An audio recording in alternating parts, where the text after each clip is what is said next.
मैं अर्चना सिन्हा आप सभी का हार्दिक अभिनंदन करती हूँ। आज हम लोग यहाँ इन हाउस ट्रेनिंग के अंतर्गत एकत्रित हुए हैं। तो आज के हमारे रिसोर्स पर्सन पूजा मैम से मैं अनुरोध करूँगी कि वो हमारे समक्ष आकर अपने हिंदी भाषा में लेखन और साहित्य सृजन के बारे में कुछ जानकारियाँ दें। Please Pooja ma'am.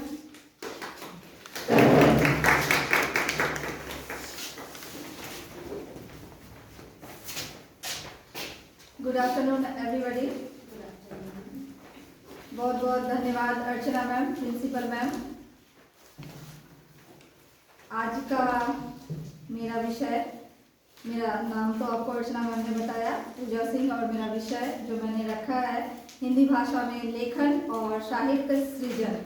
सभी लोग समझ ही रहे हैं हिंदी भाषा, हिंदी जो कि हमारी बोलचाल की भाषा है, तो हम उसी के बारे में जानेंगे। हिंदी अपनों की भाषा, सपनों की भाषा। पढ़ो, बोलो या बोलें, सीखें और इस पर गर्व भी करें। हिंदी भाषा हमें जो है वो अंतर्राष्ट्रीय स्तर पर मान गौरव प्रदान करवाती है।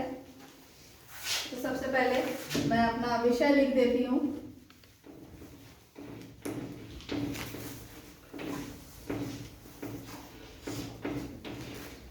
हिंदी भाषा में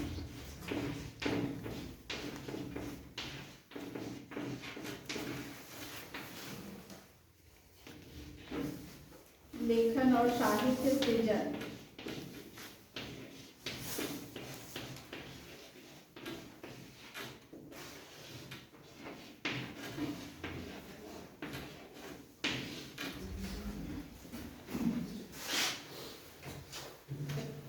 सभी लोग जैसा कि जानते हैं कि हिंदी भाषा जो है हमें क्या कराती है, अंतर्राष्ट्रीय स्तर पर मान गौरव प्रदान करवाती है। विश्व में सबसे ज़्यादा बोले जाने वाली भाषा जो है वो हिंदी ही है, और हिंदी का स्थान जो है वो दूसरा रखा गया है।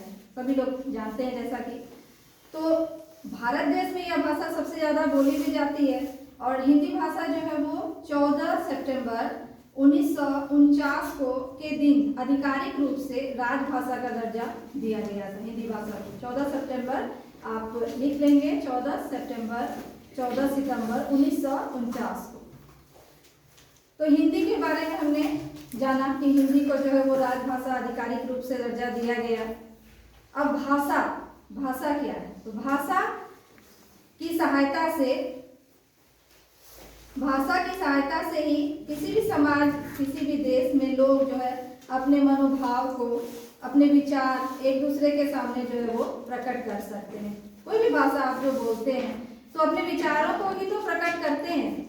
जब भी आप किसी भी भाषा में, जैसे आपको जो भी भाषा है, जो आप घर में भी बोलचाल की भाषा जो भी यूज करते हैं, तो अपने विचारों को ही तो प्रकट करते हैं। खाना है, पीना है, या फिर किसी विषय पर बात करते हैं तो विचार को ही प्रकट करते हैं, तो भाषा उसी को कहा जाता है। तो पूरे दुनिया में जो है हजारों प्रकार की भाषाएं बोली जाती है, और यही नहीं, यह हमारे समाज का निर्माण, विकास और सामाजिक संस्कृति पहचान को भी का भी महत्वपूर्ण साधन है। तो हिंदी जो है उसका विकास क्रम है, वो कैसे प्रारंभिक हिंदी तक कैसे वो पहुंचा, तो उसका एक क्रम है। हम लोग उसको नोट कर सकते हैं विकास क्रम को। सबसे पहले क्रम में आता है संस्कृत,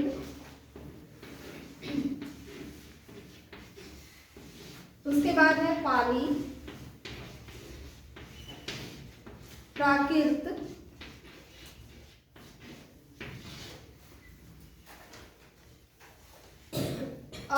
अपभ्रंश,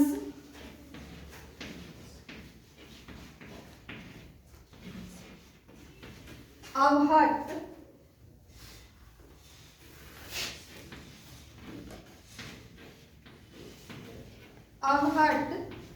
और प्राचीन या प्रारंभिक हिंदी। इसके बाद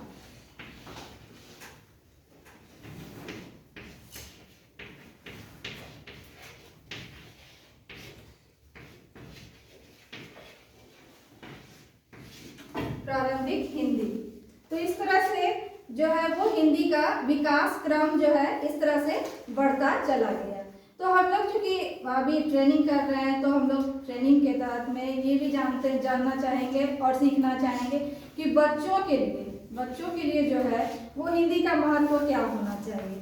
तो हिंदी भाषा जो है इतनी लचीली होती है कि इसमें दूसरी भाषाओं के सब जो भी शब्द है वो भी आसानी से समा जाते हैं। हिंदी शब्द ऐसा होता है कि इसमें कोई भी भाषा का शब्द जो है वो समा जाता है, और इसमें साइलेंट लेटर्स नहीं होते हैं। जैसे हिंदी इंग्लिश हम लोग बोलते हैं तो साइलेंट लेटर्स होते हैं, और हमारी हिंदी में जो होती है ना वो बिंदी भी बात करती है, अनुस्वर जो होती है वो भी बात करती है, उसमें भी उच्चारण होता है।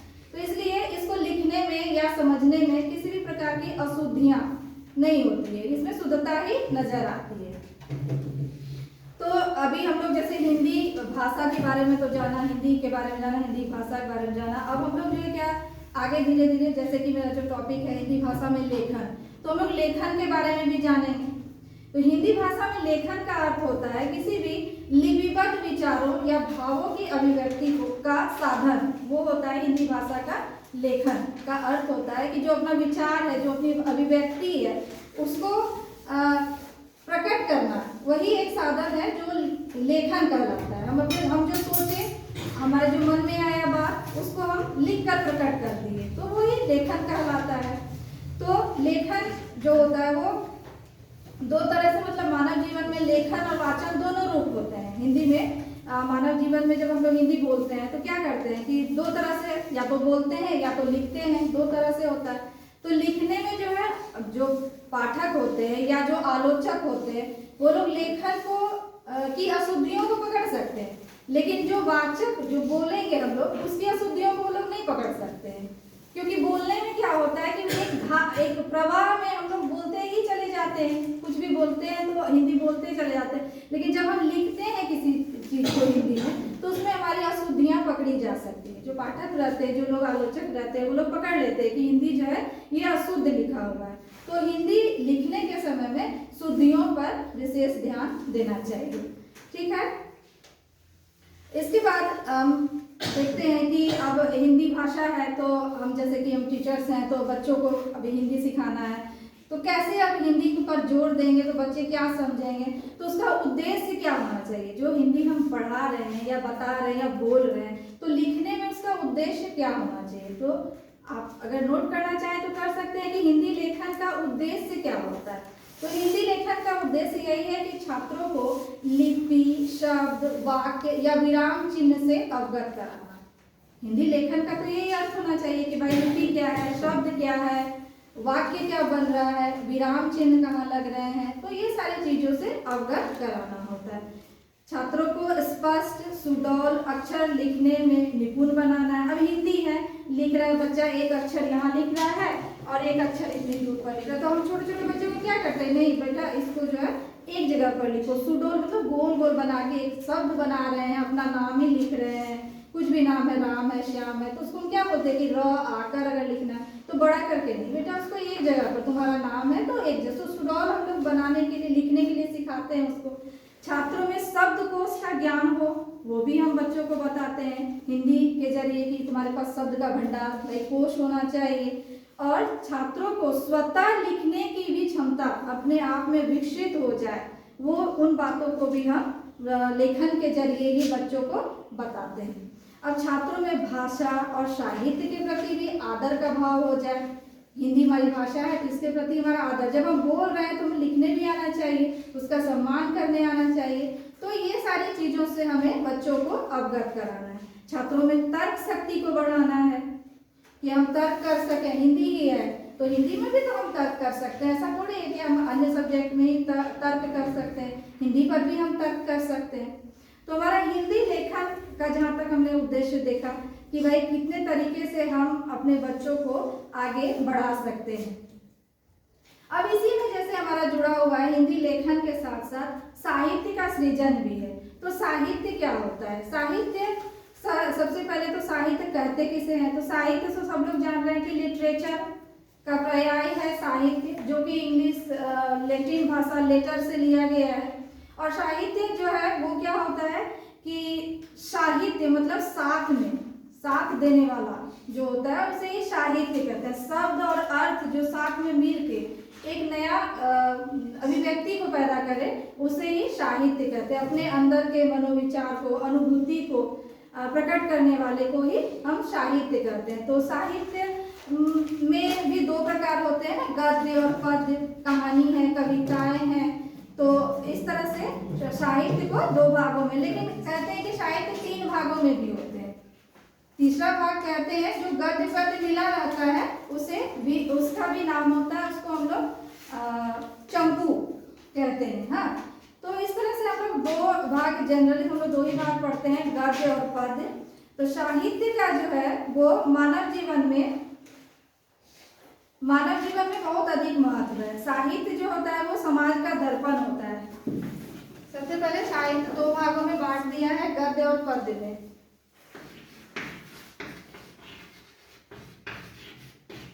साहित्य को दो भागों में बांटा गया है, गद्य और पद्य।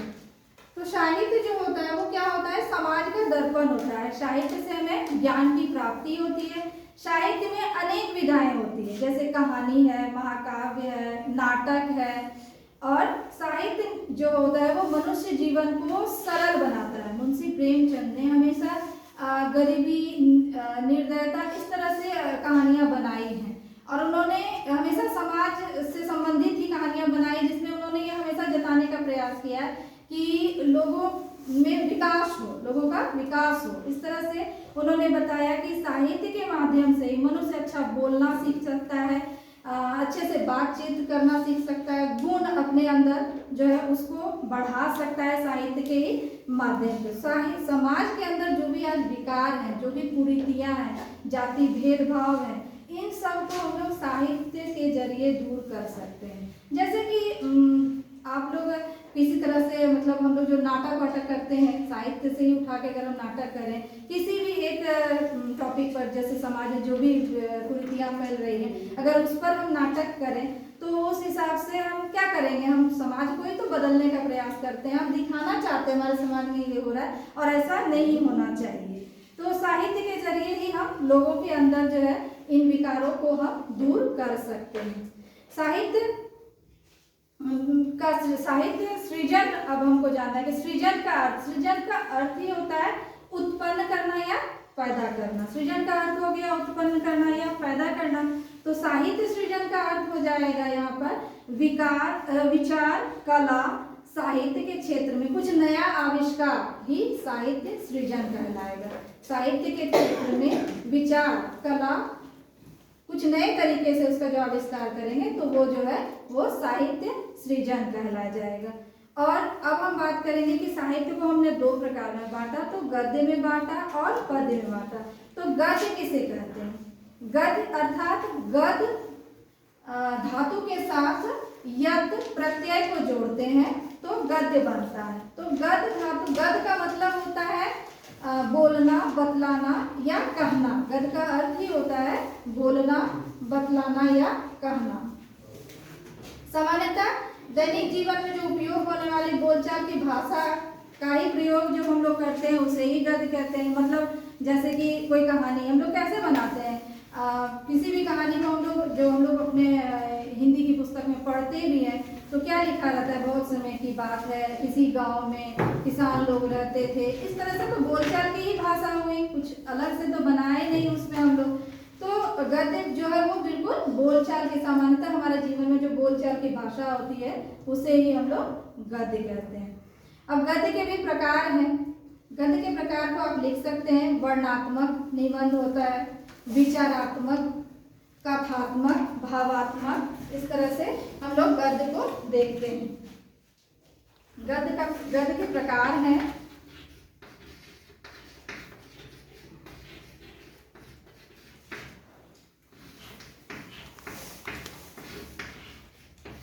वर्णात्मक निबंध,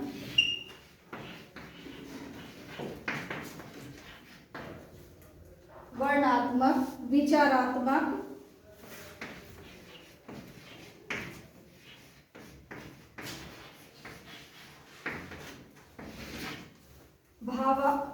भावात्मक और कथात्मक।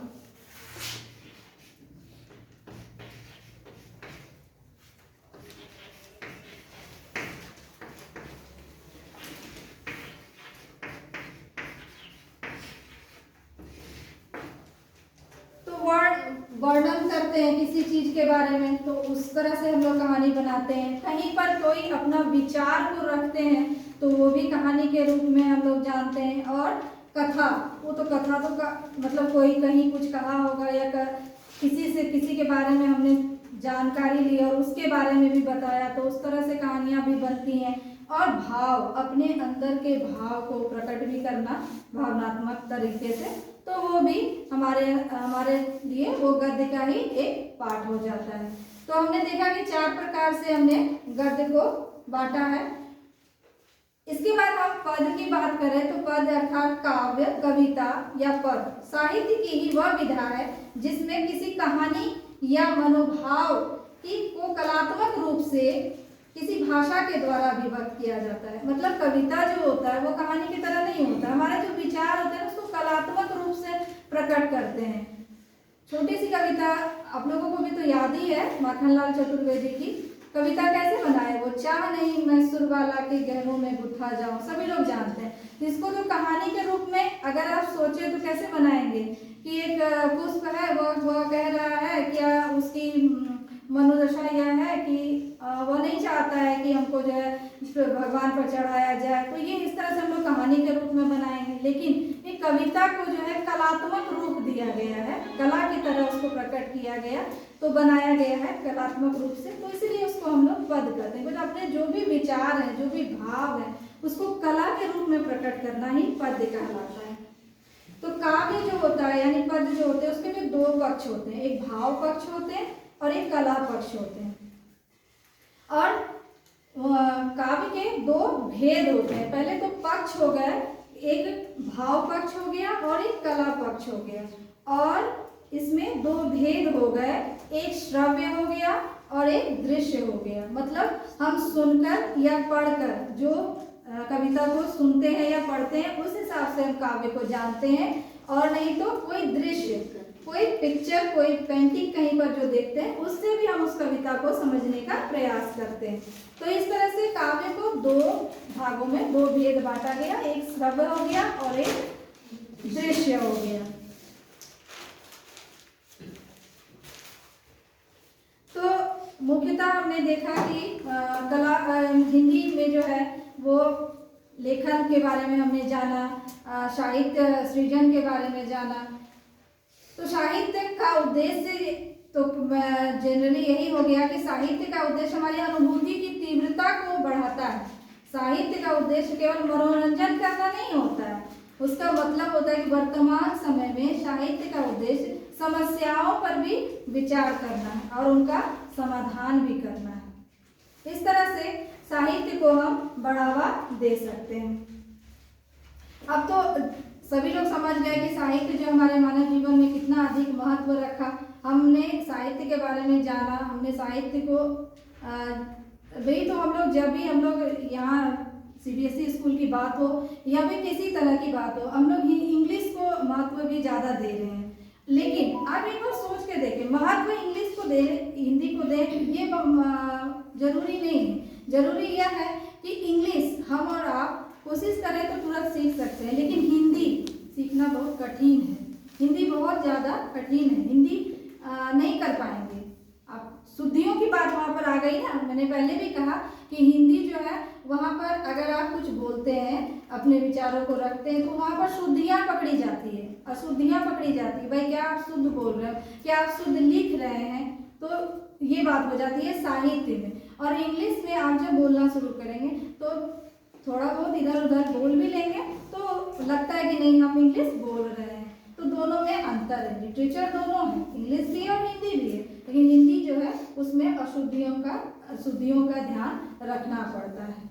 तो इस तरह से हमने जाना कि साहित्य जो है वो मानव जीवन में अधिक महत्व रखता है। और बच्चों के लिए, बच्चों का हम जब शुरुआत करते हैं तो उनकी यही लचीली भाषा से ही शुरुआत करते हैं। तो विशेषकर हम लोग जो है ध्यान तो अभी बच्चों पर ही ज़्यादा देंगे कि पहले वो सीख लें कुछ, उसके बाद उनको धीरे धीरे उनके सब्जेक्ट का ज्ञान देना है। तो पहले उनको हिंदी पर थोड़ा पकड़ होना चाहिए कि अब हिंदी, क्योंकि हमारा तो विषय भी है हिंदी, उसको हम हटा भी नहीं सकते हैं, तो उस पर पकड़ हमारे बच्चों का होना बहुत आवश्यक है। तो उसके लिए आवश्यक है कि हमारा पकड़ भी हमारे विषय पर, हमारे हिंदी पर होना चाहिए।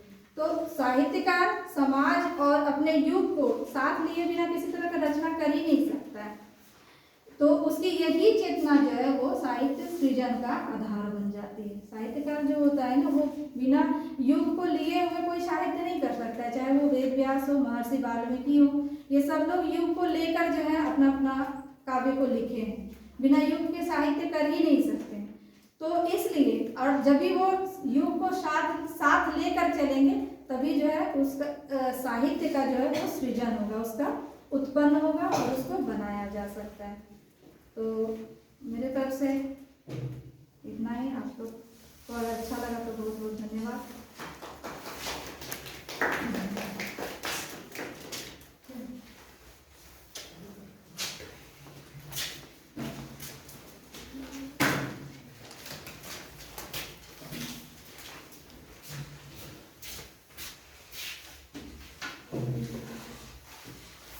Respected principal ma'am and all teachers, it's my privilege to have been asked to propose a vote of thanks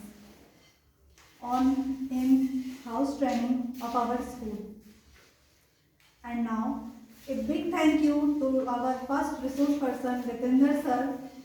We have known about digital learning very clearly and beautifully. During this pandemic, we use more and more digital learning through Google Meet or etc. Jamboard. And our second resource person, Pooja ma'am, very thanks to her. उन्होंने हमें हिंदी के बारे में बहुत ही अच्छे तरीके से समझाया कि बच्चों को जो है हिंदी के बारे में बिंदी तक के ज्ञान होना चाहिए। इसलिए बहुत बहुत धन्यवाद both of you. Thank you.